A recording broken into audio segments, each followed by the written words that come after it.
C'est l'heure de votre grande édition du journal sur Molière Canal. Messieurs et dames, bienvenue, mais bien avant, place aux grands titres qui feront la une. Au sommaire de cette session d'information, rebondissement de la situation d'expoliation du siège social de la société civile du Haut-Katanga, le responsable de cette institution citoyenne ont été convoqués ce mercredi 11 janvier 2023 par le parquet de Lubumbashi. Et puis vous allez suivre également au cours de cette édition du journal, après 9 semaines de formation complémentaire, les militaires venus des centres d'instruction de Lukusa ont été soumis à des exercices sur terrain. Voilà, c'est tout pour le sommaire. À présent, voici votre journal. C'était au cours d'une allocution tenue lundi 9 janvier 2023 devant les parlementaires de son pays que le président rwandais a prévenu les autorités de Kinshasa que son pays n'acceptera plus d'accueillir les réfugiés congolais en recherche des contrées d'asile. Une déclaration aperçue différemment par les cadres de la société civile RD congolaise. Leroy Mwamba nous fait le point. Le président rwandais Paul Kagame a pris récemment une décision refusant aux Congolais de se réfugier sur son sol. Cette mesure est analysée différemment par certains activistes de la société civile de la RDC qui pensent que le président Kagame veut s'acharner sur le paisible citoyen congolais. Bon, je crois que d'une part, le président rwandais il est en train de vouloir répondre aussi à certaines pressions que la RDC a mises sur place vis-à-vis de ce que nous connaissons tous, qu'il est derrière les 1-23. La position qu'affiche Kigali va davantage affoncer la relation entre la RDC et le Rwanda, qui au départ est déjà tendue avec la situation de l'agression du 1-23 dans la partie est du pays, a fait savoir cet activiste. Nous sommes en train de prôner la paix. Nous n'avons pas besoin de mettre la population ou le peuple dans une situation difficile. Vous allez vous rendre compte que même dans les dires de nos autorités congolaises, ils ne mettent pas la vie des Rwandais dans une difficulté. Ils n'ont pas besoin de massacrer ou de faire peiner le Rwandais qui se trouve en RDC. C'est parce qu'ils sont là. Nous les gardons parce que nous devons collaborer. Mais la politique que le Rwanda est en train d'utiliser vis-à-vis de la RDC par rapport à la diplomatie, moi je crois qu'il s'enfonce encore dans une erreur très significative. Vous imaginez si aussi le Rwandais se font chasser dans tous les pays, c'est que ça serait aujourd'hui. Parce que quand nous nous réfugions dans un pays, c'est parce que nous sentons qu'ici, ça ne va pas. Et nous avons le droit en termes de collaboration entre les pays voisins. Malgré les tractations qui existent entre ces deux pays, nul besoin d'interdire à un citoyen d'aller se réfugier dans un pays où il se trouve en sécurité, selon la Charte africaine des droits de l'homme. Au cours d'un point de presse tenu le lundi dernier à Kisantu dans le Congo central par Adolphe Muzito, désapprouvant les alliances politiques en RDC, cette question est analysée différemment au sein de la classe politique congolaise. Suivant. Bon, les alliances d'un côté, elles sont bonnes. J'espère que très bien que l'union fait la force, le français le dit. Mais quand on se met en union, on devient plus fort et on essaye de voir tous dans la même vision. D'ailleurs, lorsque nous avions quitté le congrès à Kisangani avec le président élu, SID reste open. Tout celui qui voudra être en alliance avec lui, mais avec une simple condition, regarder dans la même vision ou avoir la même philosophie que SID. Il n'y a pas un péché à avoir les alliés en matière politique. Je ne pense pas que jusque-là, j'ai déjà entendu parler d'une certaine alliance entre les politiciens. Je ne sais pas, Moïse, Fayoulou, Matata et autres. Je pense très bien lors de la coordination du présidium de la MOUCA de la fois passée, il y a eu appel à une force vive, la mobilisation d'une force vive et qui n'était pas une alliance, c'est-à-dire que tout citoyen qui avait le souci de voir le changement pour le Congo devrait s'élever pour se battre pour sa nation. Entre Matata, le docteur Mukwege et Martin Fayoulou, le président élu, il n'y a pas d'alliance. Jusque-là, il n'y a pas d'alliance. Mais si M. Muzito a demandé ou a émis son point de vue qu'avant toute alliance, qui est tout d'abord un programme un programme commun. Bon, il a tout à fait raison, mais parce que là, jusque-là, il n'y a aucune alliance avec n'importe quel parti politique. Donc sûrement, s'il y aurait des alliances qui aura lieu, normalement, il doit y avoir un programme commun, mais pour ce qui est du présent, il n'y a pas d'alliance entre le politicien ou entre les gens, et surtout ce qui circule sur les réseaux sociaux. C'était un appel de force vive juste pour le changement de notre pays. L'actualité, c'est aussi la démission du gouverneur du Lualaba, Richard Mouyej. Le mardi 10 janvier, cette décision intervient après 2 ans d'absence à la tête de la province. D'après certains juristes, la démission de Richard Mouyej est dictée par les enjeux électoraux de l'heure. Reportage de Paulin Mbaya et Eric Lutumba. L'ancien gouverneur de Lualaba, Richard Mouyej, dans une correspondance adressée à l'autorité compétente mardi 10 janvier, renonce à son poste de numéro 1 de la province cobaltifère après près de 2 ans d'absence à la tête du Lualaba. D'après les juristes, cette décision n'entraîne pas la démission du gouvernement provincial dirigé actuellement par l'intérimaire Fifi Masuka Saini, car détenant un soubassement politique. Du point de vue juridique, peut-être on peut se poser la question sur la conséquence juridique de cette décision. La conséquence juridique, on peut l'appréhender au sens où le gouverneur démissionne, mais le vice-gouverneur n'est pas obligé de démissionner avec le gouverneur. Le vice-gouverneur reste, c'est à ce niveau maintenant que l'intérim va maintenant avoir son pesant d'or. Le vice-gouverneur va maintenant exercer de plein pied l'intérim, à condition pour la CENI maintenant d'organiser de nouvelles élections avec un nouveau ticket qui va gouverner à la tête de la province. Et cette élection va également impliquer les renouvellements du gouvernement provincial. Donc, autrement dit, le gouvernement provincial qui gère actuellement la province de Lualaba est démissionnaire. Voilà. Et le vice-gouverneur qui est là expédie les affaires courantes en exerçant l'intérim. Malheureusement, dans la politique, tous les coups sont permis. Peut-être qu'en tant qu'acteur politique, je disais que comme il était encore sur scène, tout rebondissement pouvait surgir à n'importe quel moment dans le sens peut-être de bien faire les choses. Pour rappel, Richard Mouyej avait quitté la province de Lualaba en 2020 vers l'Afrique du Sud pour des raisons de santé. Depuis lors, la gestion de la province a été assurée par la gouverneure d'intérim Fifi Masuka.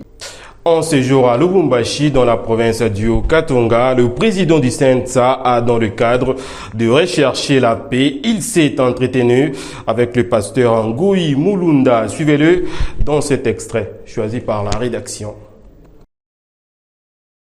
Nous avons une obligation citoyenne de mettre nos idées ensemble pour que la paix revienne.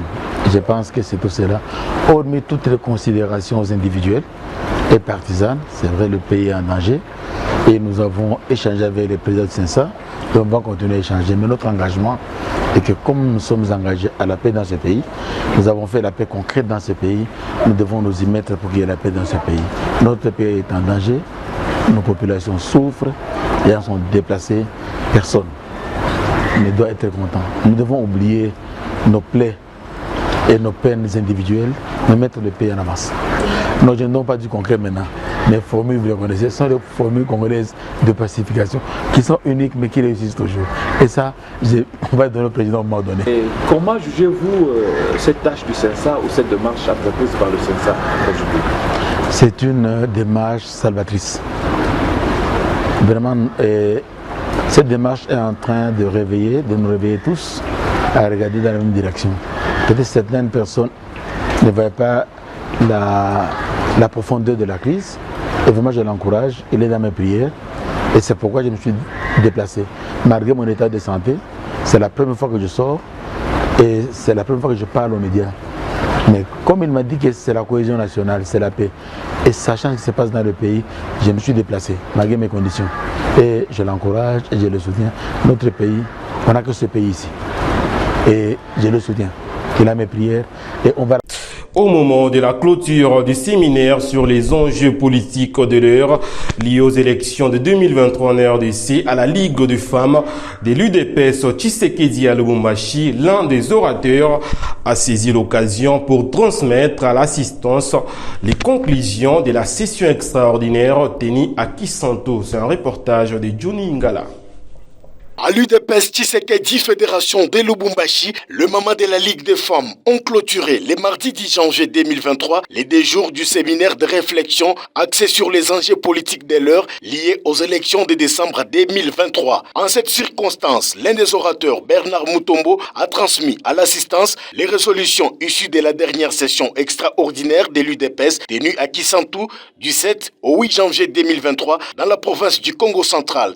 Na maresolution ile ilitoka kule ku CDP ya kwanza ile tunapasha kujua ni ya kusema CDP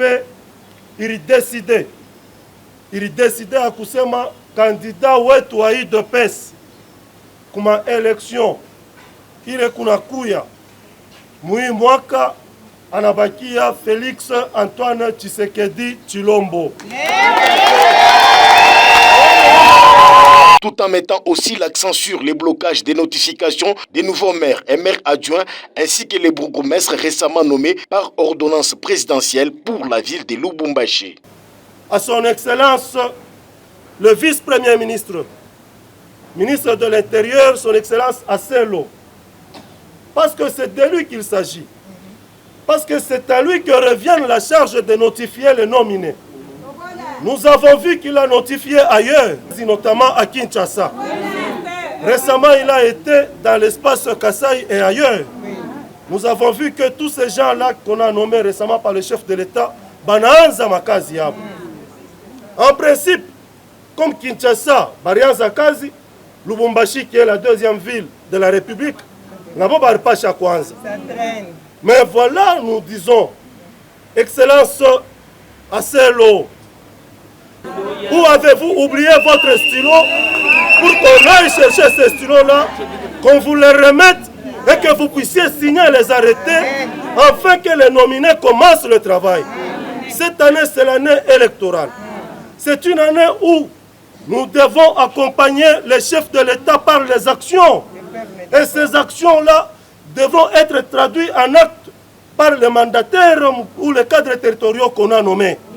C'est pourquoi nous insistons auprès de son Excellence Asselo qu'il hâte avec la signature, il y a ma notification pour que le cadre yetu baingie mukazi, pour que le cadre yetu ba matérialiser vision yetu, le peuple d'abord. Toutefois, l'UDPS Fédération de Lubumbashi reste derrière le chef de l'État Félix Tshisekedi pour lui accorder un second mandat à la présidentielle de décembre 2023. Nous sommes à Lubumbashi, l'affaire spoliation du siège social du cadre des concertations de la société civile du Haut-Katanga est loin de se terminer. Le responsable de cette institution citoyenne étant convoqué au parquet de Lubumbashi pour répondre à l'invitation de la justice le mercredi 11 janvier 2023, situation qui reste encore très inquiétante au sein des différents acteurs sociaux de cette force vive. C'est un reportage de Gérard Isaac Songwa et Gisèle Kabongo.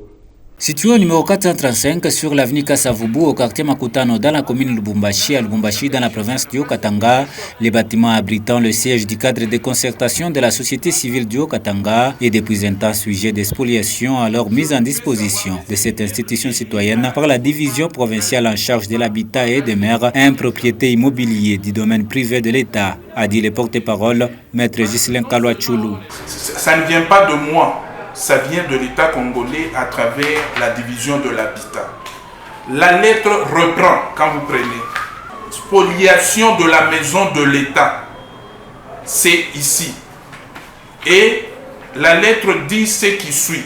Vous allez voir, on me notifie en disant, je vous fais savoir que cet immeuble est mis à la disposition du cadre de la société civile, que la lettre numéro n'a jamais connu une quelconque désaffectation et demeure jusqu'à ce jour dans le patrimoine immobilier du domaine privé de l'État. Je crois que ça dit tout. Ce n'est ni l'affaire d'un individu, mais c'est une maison de l'État attribuée régulièrement à la société civile. Ces derniers s'étonnent de poursuites judiciaires à répétition alors que l'affaire était déjà tranchée. Ils demandent aux autorités du pays de s'impliquer afin que cette affaire soit tirée au clair. Pourquoi on doit être chaque fois appelé en justice? C'est la grande question qu'on se pose nous en tant que société civile. Et vous avez vu aujourd'hui, il y a eu une forte mobilisation. Nous sommes là pour que la paix règne et rien que la paix. C'est que nous demandons que la justice fasse son travail d'une manière à ce que le droit puisse être respecté. Qu'est-ce que je voudrais dire? Qu'on ne soit pas troublé dans notre droit de jouissance. Ça nous a été attribué pour que nous puissions jouir de l'utilisation de cet immeuble. En plus, le chef de l'État, et j'insiste, a déjà dit non à la spoliation. Il faut noter que les porte-paroles et autres membres du cadre de concertation de la société civile du Haut-Katanga ont répondu présent le mercredi 11 janvier 2023 au tribunal de grande instance de Lubumbashi. L'affaire est renvoyée pour ce jeudi 12 janvier 2023. Après 9 semaines de formation complémentaire au centre d'entraînement de Rwampara, le bataillon Tigré, composé des éléments venus du centre d'instruction militaire de Lukusa à Kisangani, ont été soumis à des exercices militaires sur terrain. C'est là dans le cadre de rallier la théorie à la pratique. Reportage. Le gouvernement de la République prend à bras le corps la question de la stabilisation de la province de l'Ituri. Plus de 700 éléments venus du centre militaire de Lukusa ont reçu une formation complémentaire à Bunia. C'est le technique de combat, le droit international humanitaire et les règles d'engagement ainsi que la discipline critères du succès au sein de FARDC. Durant 3 mois, ces soldats ont été outillés par des instructeurs de l'armée régulière de la 32e région militaire et de la garde républicaine pour se rendre compte de leur performance avant leur déploiement sur terrain. Le gouverneur militaire, le lieutenant-général Luboyanka Johnny, accompagné des membres du comité provincial de sécurité de l'Ituri, a palpé du doigt ce mardi au centre d'instruction de Rwampara, situé à environ 17 km du chef-lieu de l'Ituri, aux manœuvres et démonstrations de tir dans le théâtre des opérations.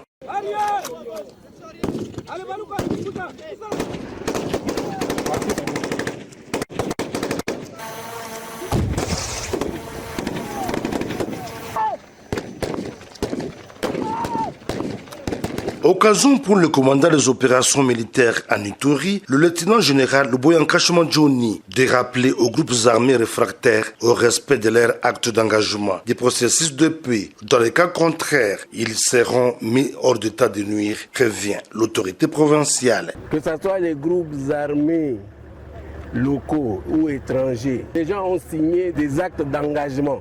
Et donc, ils doivent respecter ces actes d'engagement-là. Si vous ne respectez pas les actes d'engagement, bon, on va vous engager, nous allons vous neutraliser. Hier à Drodro ou avant-hier à Drodro, vous avez vu que ceux-là qui sont venus, qui n'ont pas respecté les actes d'engagement, mais on les a traités comme tels. Et nous avons perdu des civils pour rien parce que les gens veulent jouer à la provocation. Tantôt c'est elle qui provoque ici, tantôt c'est l'autre qui provoque là-bas. Mais à quoi ça sert ce jeu-là? Non, abstenons-nous. Hein? Il faut avoir l'amour pour notre province. Je le répète encore, il faut avoir l'amour pour notre province et l'amour pour la population. Ça ne sert à rien de jouer au Rambo ici, parce qu'à la fin, ce sont les civils qui tombent sur le champ. Parce que les militaires, vous le savez bien, ils savent comment se protéger. Le déploiement de ces nouveaux bataillons baptisés Tigre vient galvaniser et consolider les objectifs conquis par les forces armées en cette période de l'état de siège, dont la mission première est la restauration de la paix dans tous les coins et recoins de la province de l'Ituri, tel est le vouloir du président de la République et commandant suprême de FARDC et de la PNC, Félix Antoine Tshisekedi Tshilombo. Un groupe de présumés bandits a été présenté le mardi 10 janvier 2023 à la gouverneure du Lualaba par les commandants de la 22e région militaire. Il s'agit de 3 sujets chinois et un Congolais. Ils ont tué et extorqué une importante somme d'argent de main d'un homme d'affaires chinois. Suivez. Un groupe de présumés bandits, dont 3 sujets chinois et 1 Congolais, ont été appréhendés par les services de sécurité du Lualaba. C'est le commandant de la 22e région militaire qui les a présentés à la gouverneure de province lundi 9 janvier 2023. C'est la sécurité des personnes et de leurs biens qui nous préoccupe. Parce que la paix est notre cheval de bataille. Mais nous savons aussi que cela constitue la priorité majeure de l'autorité provinciale du Lualaba, son Excellence Madame Fifi Masuka. Excellence, grâce à la vigilance et la lucidité en renseignement de nos services de renseignement ont mis la main sur les bourreaux criminels et leurs armes létales, 4 pistolets au total que vous voyez là-bas, récupérés entre les mains de ces présumés criminels. Les investigations se poursuivent pour remonter la filière et de démanteler les réseaux. Ce présumé réseau mafieux aurait tué un homme d'affaires chinois le 30 décembre dernier avant de lui ravir la somme de 590 000 $ américains. Les éléments de sécurité ont réussi à mettre la main aussi sur plusieurs armes à feu dont ces hommes se seraient servis pour assouvir leur soif criminelle. Marie-Thérèse Masuka Saini s'est félicitée du travail abattu par les services de sécurité de sa province tout en les appelant à redoubler d'efforts pour combattre ces pratiques. Je ne pensais pas aujourd'hui pouvoir me mettre pour parler de la mort. Hélas, Dieu l'a permis, mais Dieu vous a donné la force de pouvoir aller les dénicher là où ils étaient partis. Au Lualaba, nous vous donnons tout. Nous vous donnons le travail. Vous venez travailler, vous êtes dans nos mines, vous êtes dans nos infrastructures, vous êtes dans tout ce que nous pouvons avoir comme affaire dans cette province. Mais voilà ce que vous avez montré. Vous avez tué un de vôtres.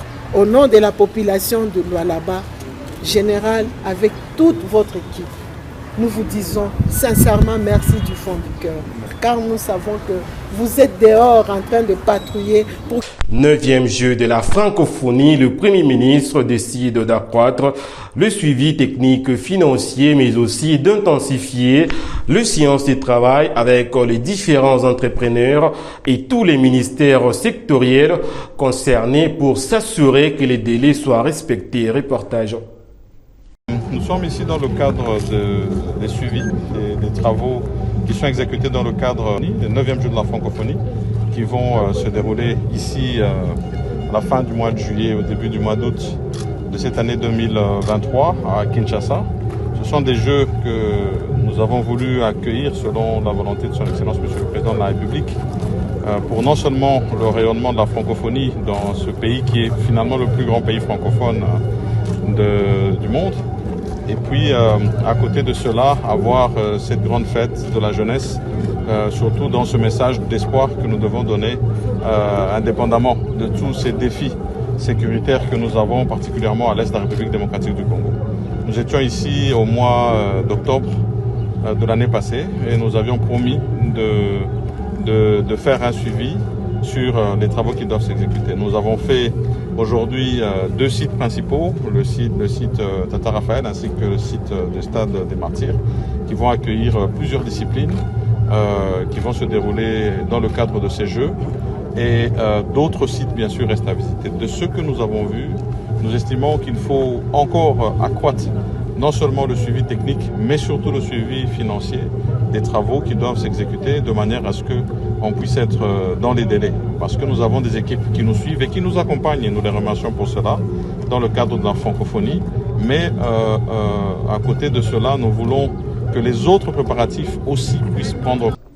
Terminons cette grande édition du journal par les sports du jour nous sépare de l'ouverture du championnat africain des nations. La République démocratique du Congo est dans la poule B avec le Sénégal, la Côte d'Ivoire et l'Ouganda. Ces derniers jouera face à la RDC.